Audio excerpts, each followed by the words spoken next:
E aí pessoal, salve na nave, dando continuidade. No último vídeo a gente viu exatamente como provar a não existência de limites a partir de um teorema, que seria basicamente um teorema de uma dada função composta para uma função de duas variáveis reais. A gente viu que, comentei com vocês que existem mais dois métodos, são três métodos existentes. O primeiro é através de uma indeterminação, que a gente basicamente seria manipular a expressão algébrica, como a gente fazia em limite de uma função de uma única variável real dada, então era de boa. Por isso que eu não vou nem mostrar esse método. Então sobra dois métodos, que é da função composta, como eu mostrei e demonstrei o teorema no vídeo anterior. E agora, o último é o teorema do confronto, que é o teorema exatamente quase que igual à da função ao limite de funções de uma única variável real dada. Teorema do confronto. Aqui a gente vai enunciar o teorema do confronto, sendo que a única diferença é que vamos estar trabalhando com funções de duas variáveis reais, tá? Além do teorema do confronto, teria o teorema da conservação do sinal, tá? Mas que é um teorema que eu vou comentar aqui e não vou demonstrar, porque a demonstração é muito tranquila. É tipo quase que imediato a demonstração da conservação do sinal. Então basicamente só vou comentar sobre ele. Aí comentando, fazendo esse teorema do confronto, como eu disse, eu estou sempre trazendo um exemplo, então eu vou trazer exemplo. Eu estou trazendo um exemplo de livros de exercícios, como eu disse, vai ficar para depois. Então eu vou trazer dois exemplos, a gente faz. Exemplos do livro mesmo dado, de boa, do Guidorize, né? E a gente vai para continuidade no próximo vídeo. Aí depois de continuidade eu já vou apresentar derivadas parciais. Depois de derivadas parciais vem diferenciabilidade, creio eu, né? Deixa eu ver. Diferenciabilidade, o que vai tornar uma função diferenciável aqui, uma função de duas variáveis reais diferenciável. Aí vai ver plano tangente reta normal e vai ver vetor gradiente. E aí entra a regra da cadeia, que eu vou estar gravando outro dia, tá? Regra da cadeia. Enfim, por enquanto os vídeos na atual data vão ser todos esses que eu já vou estar gravando aí. E não vou enviar agora, porque como eu disse, esses vídeos vão estar saindo tudo acumulado e eu tô sem tempo, né? Eu só tô fazendo isso aqui porque eu tô revisando. Vê, bora lá, teorema do confronto.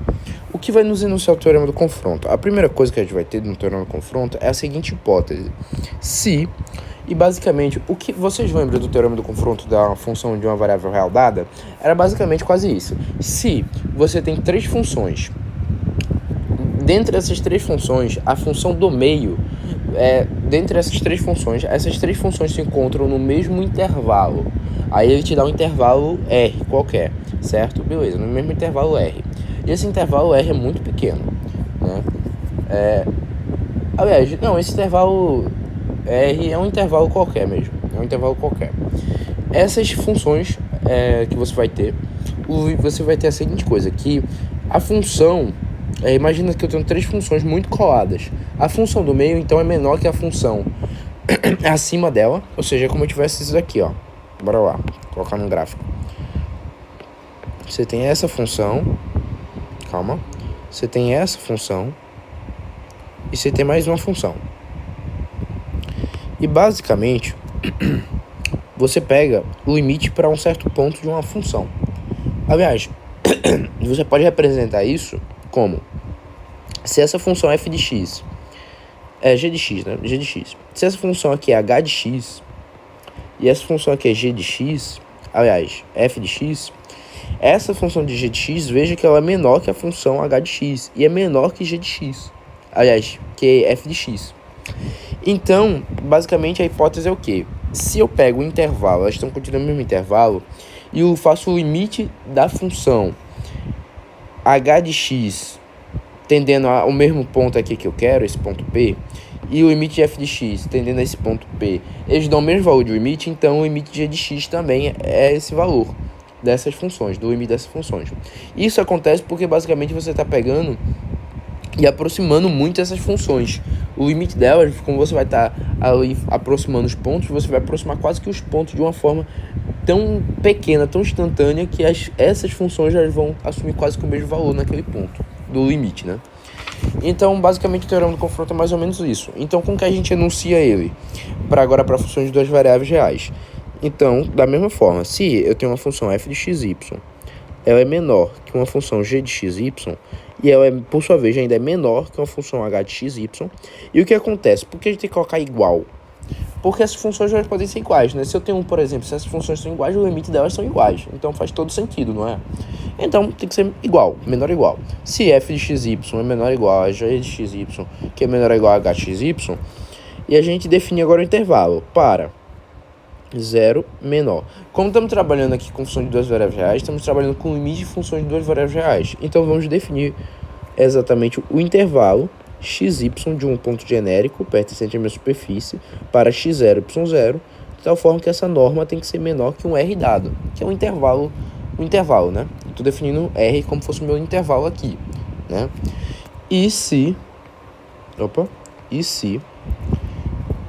tivermos o limite, como eu disse, da mesma coisa, o limite de h de xy, eu calculei aqui para essas coordenadas xy, tendo x0, y0, é igual ao limite de f de xy, quando o par de coordenadas xy tende a x0 e y0, ou seja, o mesmo ponto, igual a L. Então, o limite dessa função que está no meio, g de xy, quando o par de coordenadas xy para x0, y0 também é igual a L. Aí você fala, poxa, Matheus, entendi, o teorema do confronto, eu saquei a ideia do teorema, mas isso não é muito óbvio, né? Isso não é muito óbvio. Então bora demonstrar? Bom, vou fazer essa demonstração do teorema, que é bem tranquilo, tá? É muito fácil demonstrar isso aqui. O que vai partir? Primeiro vai partir da hipótese. Observe que tudo onde a gente tem si, a gente tem uma dada hipótese. Aqui tem uma hipótese, né? Aqui o intervalo dessa hipótese, então tá tudo certo. E aqui outras hipóteses. Então, bora assumir exatamente isso. O limite de h de xy é igual a um valor L, e o limite de f de xy também é o mesmo valor L. Ou seja, esses limites coincidem. Essa é a primeira parte que a gente faz, né? Então, bora lá. Eu vou escrever a definição formal desses limites. Para todo epsilon maior que zero, existe um intervalo r maior que zero, ou seja, tal que para todo par de coordenadas xy pertencente ao domínio da função, eu tenho a seguinte coisa: 0 é menor que norma do par de coordenadas xy menos x0, y0, que é o meu ponto, ser menor que r, implicaria dizer o quê? E essa é a implicação que eu quero pegar, né? Implicaria dizer que eu tenho h de xy, que é a função de duas variáveis reais dadas, menos L é menor que epsilon. Isso aqui é exatamente a definição formal para uma função de duas variáveis reais. Como? Observe que eu posso duplicar aqui essa formação da sentença e modificar a implicação para outra função que a gente vai ter, que é f de xy, né? Então, módulo de f de xy menos L menor que epsilon.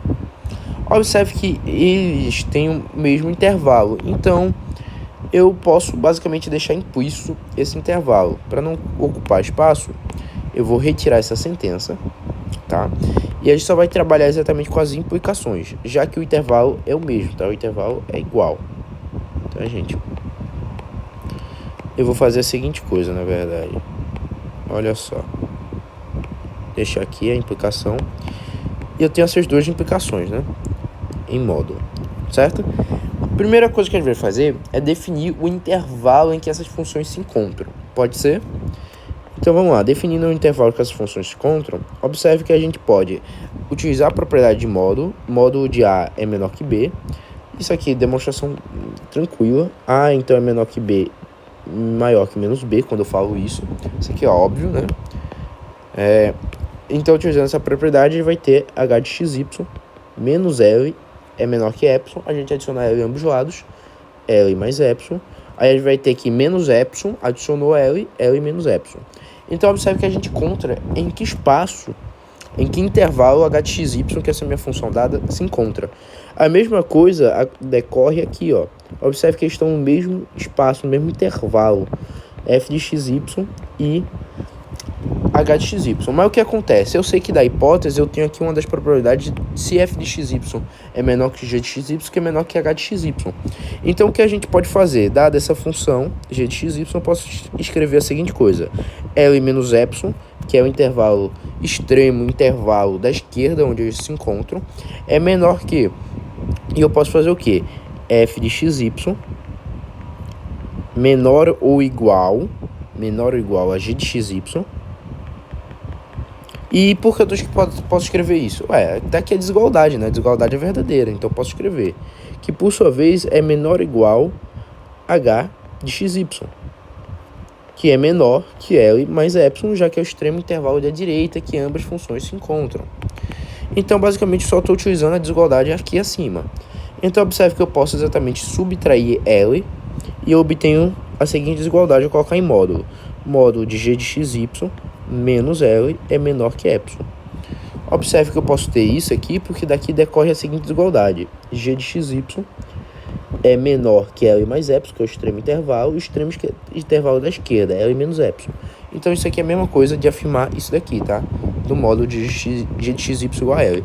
Então, óbvio que se g de xy é uma função cuja também está definida no mesmo intervalo, eu tenho a definição formal do que?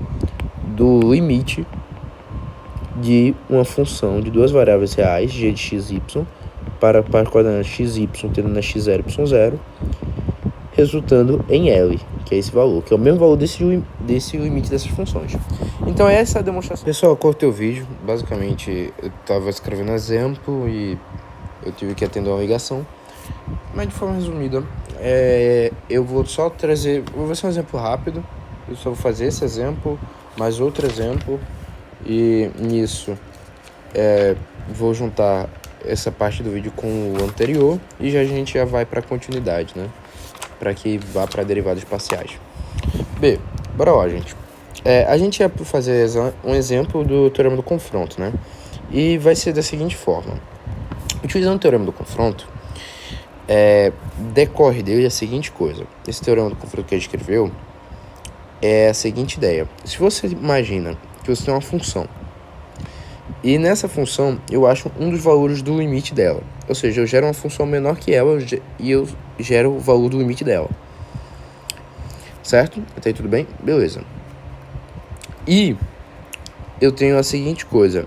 Eu faço o produto dessa função com o limite dessa função, e eu vejo que uma dessas funções é limitada. Por causa do teorema do confronto, o limite dela vai ser igual. Ou seja, vai continuar sendo aquele valor que eu calculei. Ou seja, de forma resumida, eu vou pegar minha função x-cubo, por exemplo. Temos duas opções: gerar uma função maior que ela e calcular o limite dessa função, certo? Sabendo o valor do limite dessa função, e gerar a partir dela uma função, a partir dessa função aqui dada, uma função menor. Por exemplo, x cubo sobre x quadrado mais y quadrado, com toda certeza, uma função menor que ela é a x cubo mais y quadrado, né? É uma função menor que ela. Então eu posso fazer isso e aplicar o limite disso. Porém, como eu não ganho nada fazendo isso, visto que basicamente só aumentei a quantidade de termos e não mudou a minha determinação, ou seja, o que eu não sei fazer, que é esse limite, então não me gera muita coisa. Então qual é a ideia? A ideia aqui é de fazer o produto, né? Como eu esqueci de falar para vocês, mas a gente vai provar... Esse vídeo vai estar saindo depois das propriedades dos limites, né? Que eu esqueci de gravar na ordem, que eu fui na ordem que o livro está colocando aqui. Mas tem as propriedades do limite, tá? Então a gente pode fazer o produto dos limites aqui na função de duas variáveis reais. Observe que se eu aplicar o limite, então, para xy tendendo a zero dessa expressão, como aqui eu tenho uma função de uma única variável real, então x tende a zero, vai ficar zero, vezes o limite dessa função aí, x quadrado sobre x quadrado mais y quadrado. E isso quando para de coordenar de xy tende a 0 a 0, 0, 0. Qual é o valor disso? Gente, o que a gente vai ter aqui? Isso aqui a gente sabe que essa expressão está dentro do módulo quando a gente vai ver, né? X² sobre x² mais y². Gente, aí que tá, o módulo disso aqui sempre tem que ser um número menor ou igual a 1. Por quê? Tem que ser um número menor ou igual a 1 e maior que 0, né? Ó, e maior que 0. E por que sempre pode ser? Primeiro, tá em módulo, então necessariamente é maior que 0. E eu tenho que o limite de x, quando x, y tende a 0 é 0. Beleza. Agora, saca só, gente. Observe que por ter esse módulo, e porque ele tem que ser menor ou igual a 1, né? Surge essa pergunta, né? Primeiro, igual a 1 cria qual possibilidade? Cria a possibilidade de x² sobre x² mais y² ser igual a 1. Então, cria a possibilidade de eu ter y igual a 0, né? Eu ter y igual a 0 ali. Beleza. Faz sentido. Mas por que tem que ser menor que 1, Matheus? Da onde você tirou esse módulo daqui afinal? Gente, observe que aqui eu tenho um termo A. Eu tenho um número A, certo? Eu divido por A. Concorda que isso aqui é 1, né? Beleza. Agora, se eu aumento o denominador, ou seja, tem um número no denominador maior que o numerador. Então, necessariamente, essa razão, essa divisão é menor que 1, né? Então por isso que o módulo disso a gente restringe, né? A gente restringe para esse intervalo aqui, né? A gente vai restringir para esse intervalo aqui. Então, o que acontece? Esse intervalo é exatamente o intervalo R que a gente pode definir aqui para essas duas funções. Então, observe aqui que a gente vai ter um teorema do confronto. Então, essa função é uma função limitada. E sempre que a gente tem uma função limitada em um dado intervalo, multiplicada por um limite de uma dada função conhecida, pelo teorema do confronto, o limite da função conhecida permanece. Então, isso aqui é igual a 0. Então, esse limite ele existe e é igual a 0 pelo teorema do confronto, desde que as coordenadas x e y sejam diferentes de 0, né? Essa é a condição. Aí você fala, pô, tem outro jeito de fazer isso, não? Tem outro jeito de fazer isso, que é exatamente pelo método que eu ensinei para vocês. Você vai achar duas funções, dois caminhos pela função e vai provar se o caminho dá diferente ou não. Nesse caso aqui, o exemplo do livro é a função exatamente contrária acima, x² mais y². Quando xy tende a 0, ele pede para verificar a existência desse limite aqui, caso exista. Então, bora lá. Primeira coisa, como eu disse, você vai pegar uma função γ1 de um valor qualquer, vou falar γ1 de t, e esse valor, a imagem dessa função, ela coincide com o domínio da minha função, ou seja, coincide com um par coordenado, um par de ordenadas xy. Nesse caso, o meu objetivo é o quê? Como xy está tendendo a 0, uma das funções, eu quero avaliar uma das funções sendo apenas em uma única direção. Então, eu vou colocar aqui x é 0 e aqui é t. Eu vou pegar uma outra função, γ de t, γ2 de t, em que agora eu vou pegar o quê? Eu posso pegar t0, ou seja, avaliando também, novamente, um único caminho. E essas funções são distintas, os pares ordenados são distintos, logo essas funções são distintas, e eu posso aplicar o limite para f de γ1 de t, dessa curva que eu estou falando aqui. E a gente vai calcular isso aqui, certo? F de γ1 de t, quando xy tende a 0, 0. Ou seja, quando t tende ao valor de 0, certo? Até aí tudo bem? Então isso vai ficar o quê? X é 0. Se x é 0, tem um 0 sobre y² que dá 0. Até aí tudo bem. Agora, utilizando essa segunda curva, o limite de f de γ2 de t, quando t tende a 0. Vai ser o quê? Vai ser quando x é t e y é 0. Observe que os valores destoaram. Se os valores destoaram, esse limite não existe. Então é muito simples, né? Achar o caminho desses limites pelo teorema que a gente tinha demonstrado lá em cima, né?